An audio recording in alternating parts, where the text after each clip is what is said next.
Welcome back to another episode of Believe in Duke podcast, sponsored by Bet Online. I'm your host, Shelden Williams, and here's your co-host, Steve Wiseman. Shelden, it's great to be with you again. Happy New Year. Happy New Year. Yeah, hope you had a good holiday break. Everybody's good at your place. All your loved ones are healthy. Duke had a little COVID issue. Yeah, a little bit. I mean, what was 12 days off? After they last played against VTech, and then the Notre Dame and Clemson game getting postponed as well. So it was kind of like, every time we start seeing them kind of gear up, and then something else happens with COVID, and it's like, all right, well, is this going to be now another situation with Georgia Tech when they come in at, that type thing? So, but they wind up playing against, Georgia Tech, and it just 12 days layoff where the staff and the team was kind of, battling this COVID-19. Yeah, they weren't able to practice at all. They're isolated. So many people got infected, even though vaccinated, boosted, all that stuff doesn't seem to matter now, right? With this new Omicron variant. So yeah, tough deal to not be able to practice. Had 2 games called off. Didn't go to Clemson or Notre Dame. They finally got together last Sunday. We're taping this on a Wednesday, but they got together and had kind of a glorified shoot around. Basically, it's the first time they didn't have everybody available, just some players. So they kind of did some of that, and then Monday was the first day everybody was back. And AJ Griffin, I believe, in fact, he said last night after the game, he was the last one to get cleared, and practice started, and he got sick to his stomach right in the middle of practice. He said he thought it was something he ate, but he had to leave, and then come back. And so it's disruptive for sure. And the play showed last night. Yeah, very much. I mean, I can't imagine kind of navigating through these waters where you have a situation where it goes throughout the whole team and you're still trying to plan for things ahead because, it's going to be a certain amount of time where you can't do certain things. And then with those type things, you can't really have the whole group together. So it's almost like, how do you plan about doing mini circles with 2 or 3 players, trying to work out, and then trying to separate with another 2 or 3 players and trying to get some kind of game shape and keep your game rhythm in your legs and everything. But it's not the same as playing 5-on-5 like you normally do, make it more realistic as a game. And I don't know, it's just hard to see. I'm thinking to myself like right now, like, how would I, if I'm a head coach, how do I navigate through this? Because you don't have a full team and you don't have a full staff either. So It's kind of like, how do you try to hold your head above water and still get your team to stay even keel at some point to be ready whenever that time does come, like Georgia Tech came up, and then all of a sudden you start seeing it's a different Duke team. At least offensively, it was a different Duke team because they didn't have the legs underneath them. Players weren't making the shots that they normally make. But one thing about Duke, credit to Coach K, is the defense. No matter if the ball's going in the hole or not, the defense is something that you can kind of will and control yourself. And we kind of start seeing that, especially later on in the second half, where they were able to actually pull it out and then make on that little late run, towards the end of the second half. Yeah, definitely. And that's something that in post game, he talked to us about, and we talked to the players about, was that he told them at halftime, hey, I know you're tired. I mean, you have to be with what we've been through, but you can't be tired on defense. Something I'm sure you've heard before. Yeah, I mean, it sounds very much so like a Coach K quote and everything. So yeah, I can understand that because I heard that before, a few times in my career. Definitely, and so they had to gut it out, and to me, I think it was an impressive win. I sat there and watched it, and I was courtside, and the offense was not pretty on both sides. I mean, there were some ugly shots, some poor. Everything was. It was the worst shooting day Duke's had all season, 37.3%. The only other time they shot below 40% in a game this year was the Ohio State game, right, where they They lost the second half, shot 23%. That night they were 38.5 as a team. So last night was the worst. But that tells you how atypical this was for them, and because of what they've been through. I mean, there's no other way around it. The offense is going to take time to develop again. They're not playing at the level they played at before the break. There's no way, and it's going to take time. But they were able to fall back on the defense, and the defense carried them to this win, which is really impressive, I thought, because when you're in that mindset, it could be very easy to let things slip on both sides. That's what happened against Ohio State in the second half. They didn't play very good defense either, and they lost that game. So the fact that they were able to come through all this and play good defense last night when the defense had to win the game, I thought was really impressive. Yeah, I think you're right. I mean, I think the Ohio State game might have been in the back of their minds as well, because the games were very similar. And then I guess it's almost like kind of like in the second half, because we were both there, and it was almost like they expected Ohio State to kind of lay down, and they just kind of, Duke was just letting them hang around. And if you let a team hang around, they don't gain confidence no matter how the game is going, and then things going to change. So with this going on in Georgia Tech the other day, yesterday, you have a team that has the leading ACC scorer in what's his name, DeVoe? Yeah. DeVoe, who hasn't had a good game up to that point and everything. And you know that at some point he's capable of getting hot. So you can't let a team kind of hang around with you like that, just because if you play with the game, a lot of times you're gonna get screwed. And that happened against Ohio State. Granted, it didn't happen, this game, because they continued to grind things out. It was playing better on defense as the game was going on throughout the second half. But it was always like something in my mind, like, all right, they got the number one scoring guard player in ACC, and he hasn't had a good game. At some point, if you let him, let the team stay around, something could change and could break, for them. But fortunately, for our defense, we were actually, able to stand still with, how we do things.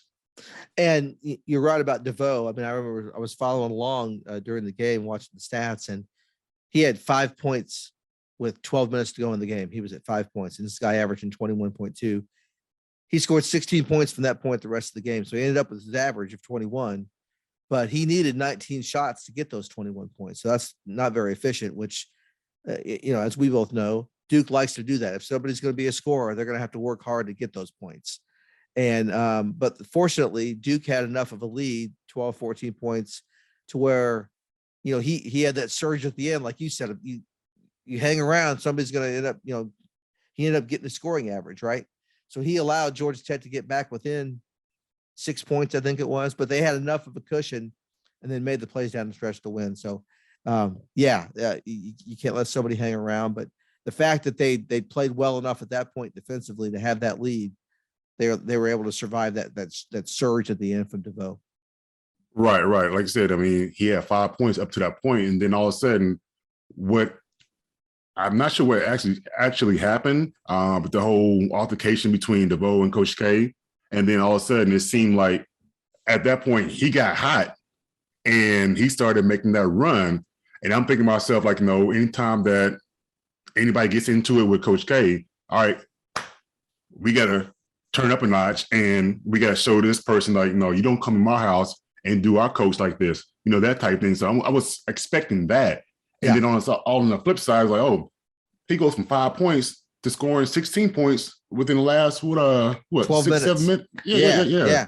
And then brought him, like you said, close to within 6 with 4.5 minutes to go. And then all of a sudden we got to rely on our defense to make sure that we continue this lead. And I think Trevor Keels wind up making a 3 and increasing the lead from 6 to maybe 9, and then we kind of came down and got a layup and pushed it to 11. But at that point, it was a close game, and then the leading scorer got hot, during this stretch. Yeah, and let's talk about that little altercation with DeVoe. So what happened was, and I've looked at the TV replay. Duke was getting ready to call a timeout. Coach K was, and DeVoe was standing in front of the bench and turned and said something to the effect of, "Yeah, you need a timeout," and Coach K, according to DeVoe after the game, said basically, "You don't know who you're messing with here. Like, you're not supposed to talk to me. That's not the cool thing." Josh Pastner after the game was asked about it and said, "Yeah, Coach K and I had a discussion about that in the handshake line. I know," he said, I respect Coach K, but Michael DeVoe respects Coach K. He shouldn't have done that." And he was going to have a talk with DeVoe privately, whatever they're going to do within the team. But, DeVoe, hey, he was feeling, he made a couple shots. He was starting to feel his oats a little bit. Right. And, but I think he learned something about maybe tugging on Superman's cape. Right. Right. I mean, that saying, let a sleeping bear lie, sleep, whatever, that type of thing, whatever. So, but then all of a sudden he kind of poked the bear, and then the bear got a little bit upset, and then that's when things started changing around and everything. But yeah, like you said, to his point, he got a couple shots going, and then we call it timeout. So yeah, he's feeling good. He got a little chip on his shoulder. Now he wants to go ahead and start yapping, but you don't yap at another coach. You yap at the players. You know what I'm saying? Things like that. But you don't yap at another coach, especially a legendary coach like that. Like, come on. Yeah, in the on his court, Coach K court, right? Like, right. And I know, you're still down. Yeah, they never did. Like, they never did catch Duke. Duke was had the whole game, right. early minutes. So, but hey, I do want to say one more thing about that.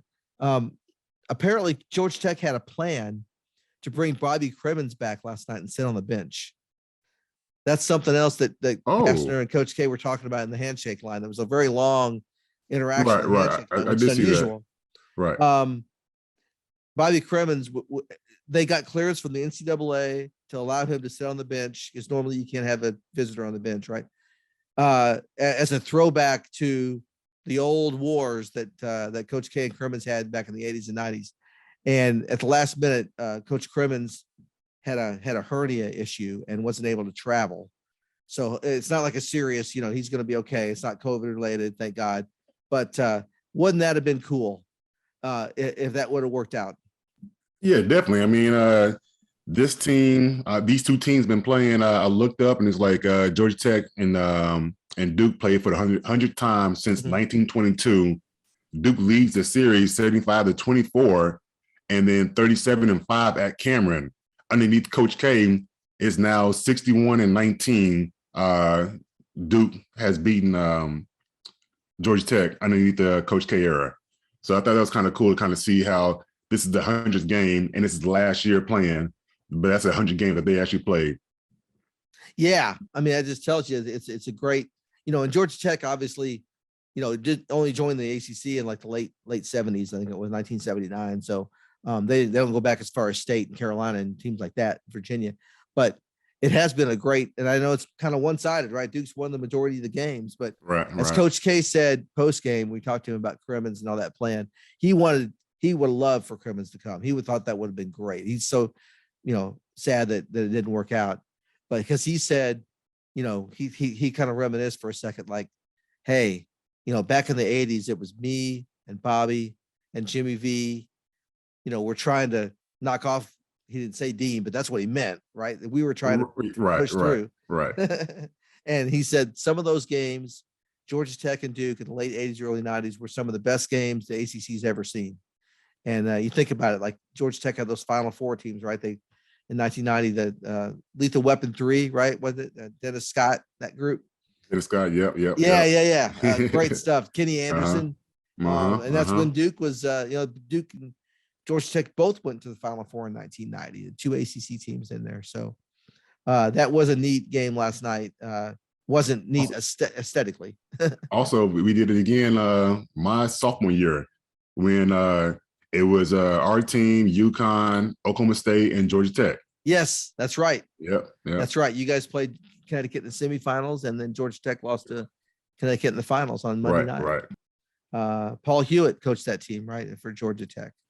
I believe so. Was that Paul Hewitt? Yeah, I believe so. Yep. Yeah.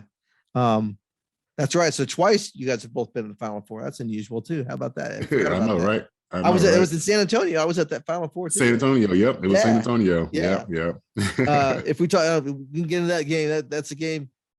Duke had won. You guys had it won. I know you did.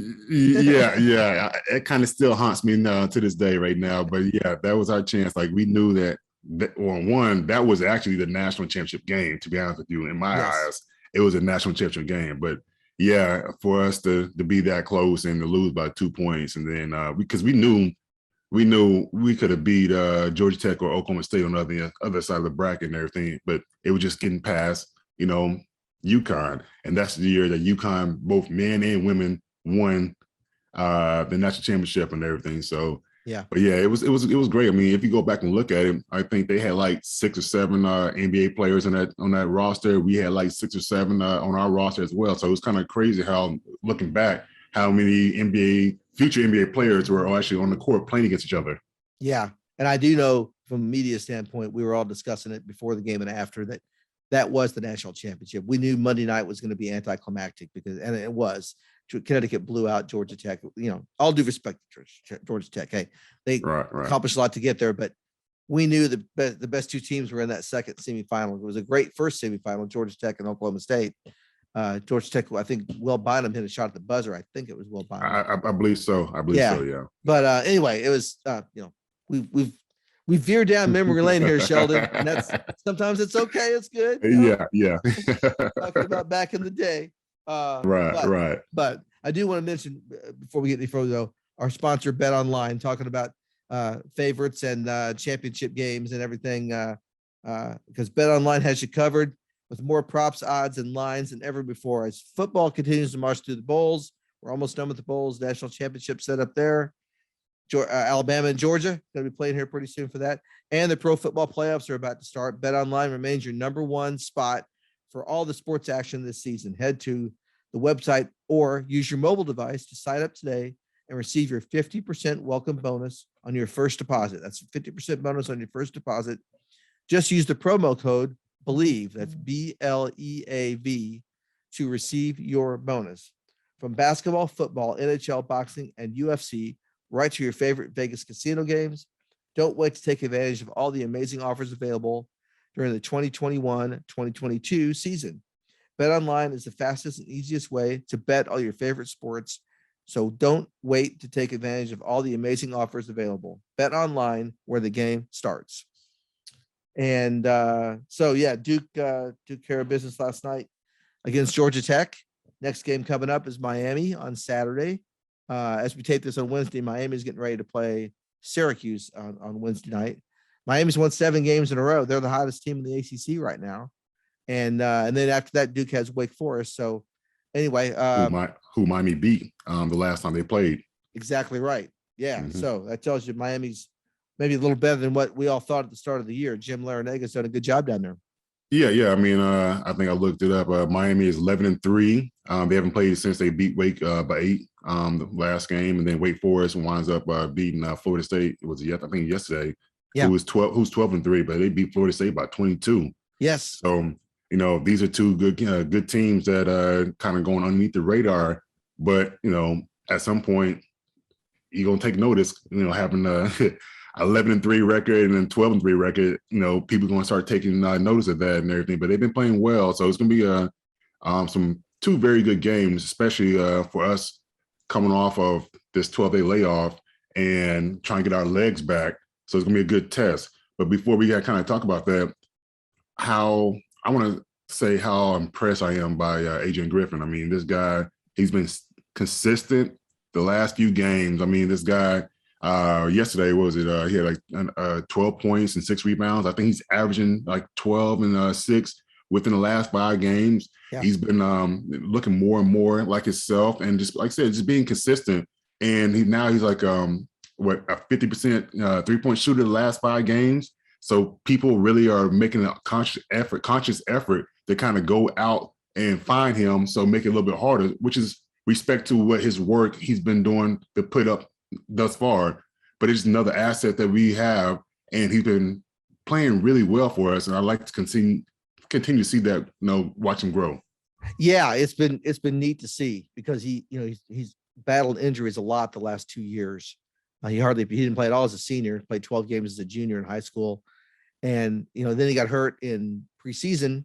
He strained his knee and had to miss a couple of weeks of practice, and then he's finally getting going here. And then of course COVID kind of shut it down. He got a little sick again, but he had to isolate like everybody else did. But he has become such a force for them as that sixth man off the bench, and it's allowed them to have that alternate. They call it the good ball handling lineup without Mark Williams or Theo in there. I guess that's a knock. Lineup. It's a knock on you. Yeah, it's a knock on the big guys. I know, but anyway. But they, it definitely is. I mean, and I hate it because Mark had a really good game last game. Yeah. Kind of a bounce back game for him, where I think he had the 10 points, 14 rebounds, and three blocks. But for him to I guess crack that lineup, the late game lineup, he has to be more of a rebounding force. And right now he's kind of been all over the place, where he have games where he have 14 like he did last night, or then he have the next game is like a 3 rebound game, that type thing. So for this lineup, it's been working just because we have really good players on the team that take care of the ball, because I think we averaging 9 or 10 max turnovers each game. Yes. And which is a team that's really taking care of the ball, and that could be credited because of the 4 ball handlers, actually 5, because Banchero, he's a ball handler too, so he's playing the 5 late games and everything. So you got 5 ball handlers closing out the game, which is really taking care of the ball for us and everything. So but it sucks, because I know me personally as a big, I want to be out there to close games. But for him, I think he will have to be a more consistent, high-level rebounder for coach to kind of crack that late game switch, lineup. Yeah, and that's again, that's something Coach K mentioned specifically last night. Was he called out and gave Mark a shout out for his great rebounding, and also pointed out we hadn't seen that consistently, right? And that's what he wants to see. So as you know, that's how you earn minutes. You've got to produce with the things you're needed. But even so, that said, it's great that Duke has the flexibility to make that adjustment. They can go with Banchero at the 5 and have AJ Griffin out there on the court and the 5 ball handlers and spread teams out that way. But when they need to go bigger, when they really need to, they can go Banchero and Williams, which is what they start with. They can put Theo John in there. They can go with Williams and John if they want to, if Banchero gets in foul trouble. So this team, and Josh Pastner multiple times in his post-game comments last night said, this is a national championship contender that we just played. Like this, Duke has the ability to do it this year. I think that's not just coach speak. I think he means that. As we've talked about all year, with this flexibility they have, this is a Duke team that can go all the way in March for sure. Yeah, definitely. I mean, I was sold after I saw that Gonzaga game. It's not just height. Now you see it against another really good team. Like you said, they have flexibility where they can play any kind of way they want to play. I would like to see, and I know this probably won't be a lineup, but I would like to see us go big and have Mark Williams at the 5, Theo John at the 4, and Banchero at the 3. How crazy would that lineup be? Just right there, just alone, right? Yeah. How crazy would that be? And then you can throw in Kills and then Wendell Moore and everything, and then how big that lineup is right there. Big that might be sturdy. Something. Yes. That might be something that be very impressive to watch if they had some kind of chemistry with that. But that'd be very impressive to watch. Yeah, that could suffocate people with that, couldn't they? Exactly. Right. But now, all right, as we get ready to wrap this up here, but they've got to find a way to get their legs back under them now. And there's a concern about trying to binge conditioning, like we got to catch up, and you can get hurt doing that. So what do you think about that as a player from your point of view? How you, and I know you haven't, it's hard to do this mid-season, right? Where you've got to step things up immediately, but not too fast, but you got games coming. So you want to get ready. It's a lot to deal with there. Yeah, I mean, that's kind of like how I said earlier on. I'm not sure if I was a head coach how to navigate through this because, all right, they had people off and on with COVID. Obviously, people are affected different ways. My thing is like, say you are asymptomatic and you're feeling fine, but you have to kind of isolate. Do you go outside and run around your neighborhood or that type thing, whatever, and run by yourself to try to keep some kind of wind and condition up for yourself until you get back into the gym? Because obviously you can't be that, with different people, whatever, and be around different people. So I'm not sure how or what is the best way to do that. Um, Unless they had some kind of like, you got your own workout room and only you can go in there for the next 6-7 days, whatever, and then all of a sudden they do it for somebody else, whatever. I'm not sure how that can happen because, like I said, I mean the thing is everybody's dealing with this in some kind of capacity. It's just that you kind of like just taking it on the chin because like a lot of these times I've seen some people where they're getting ready to play a game and they pull them out right before the game getting ready to start. And then like, oh, we got to change up everything now. All of a sudden, we game plan for this, and then now we got to do something different now. Yeah, and Georgia Tech was dealing with, they had a long COVID break before they played Sunday night against Louisville, and lost, and then 2 days later had to come to Cameron. So, I mean, that's a quick turnaround for a team that wasn't well conditioned, right? And so that played a factor in what the not very aesthetically pleasing basketball we saw last night. That it was kind of a rock fight. Yeah. So, Mark Williams told us that when they were in isolation, they had resistance bands they could do. They had set up with those things, right? And that's basically it. Like, or running in place in the hotel. They were over at the Waduke, doing their isolation. So another concern Coach K has about this binge conditioning he mentioned that you don't want to do is you don't want to get somebody pulling a muscle or, having an injury that's related to trying to come back too quickly. So I know that Wednesday is the team's day off, mandatory day off they have to have for the week. So as we're taping this on Wednesday, the team is not practicing today. They're going to practice Thursday and Friday, and then play the game on Saturday, and then try to get back into a routine because then they play Wake Forest again the following Wednesday. So we're going to have to see. It's not going to be as good a basketball as we saw before the break. It's going to take a few weeks, I think, to get it back. But, the fact that they can play defense can maybe get them through this little stretch. Yeah, I mean, that's something that Duke teams in the past have always hung their hat on is their defense. So hopefully that stays true with this team as well. But as far as how the ball bounces for us, these next 3-4 games, it's going to be very interesting to watch. So hopefully we can get the ball in the hole or go back to the 90s basketball and just pound that thing until we score enough points. Go with that big lineup that you mentioned, right? Exactly, right? Go with that big lineup. Go with that big lineup, and you have nothing to worry about. We got the defense, we have the rebounding, and we have the interior scoring all handled right there. That'll be great. Yeah, let's see if they trot that sucker out because that could be a weapon for sure. Right. So anyway, well, listen, that'll take care of for this edition of Believe in Duke pod.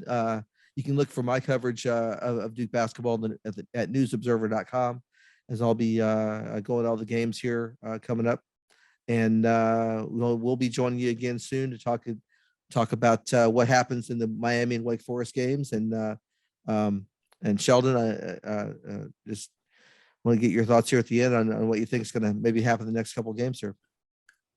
I'm hoping that we have two big wins. Yeah, that's what I'm hoping for. So have us get healthy and have 2 big wins and keep grinding this thing out as HC play starts up and everything. So that's what I'm hoping for. But everybody that's out here listening, thank you for listening. Continue to subscribe to our channel, and we have more content as the season unfolds.